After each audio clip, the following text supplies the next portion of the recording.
یکی از زیباترین غزلهای مولوی که در حقیقت میشه گفت به یک معنا تفسیر یکی از آیات قرآنه که میگه من یتق الله یجعل له مخرجا و یرزقه من حیث لا یحتسب.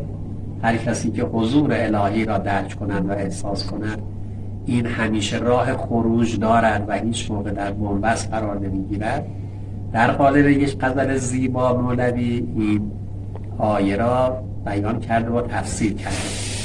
میگه هله نومید نباشی که تو را یار براند، که چو امروز براند نه که فردات بخواند.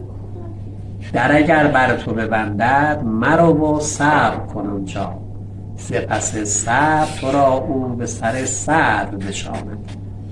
و اگر بر تو ببندد همه رهها و گذرها، ره پنهان بنماید که کسان را نداند.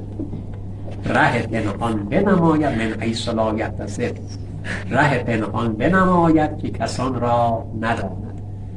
نه که قصاب به خنجر چو سر نیش ببرد، نه هلد کشته خود را کشد آنگاه کشاند. چو دم نیش نماند ز دم خود کندش پر، تو ببینی دم یزدان به کجاها رساند. به مثل گفتم من این را وگرنه کرم او، نکشد هیچ کسی را و ز کشتن برهاند. همگی ملک سلیمان به یکی مور ببخشد، بدهد هر دو جهان را و دلی را نرماند.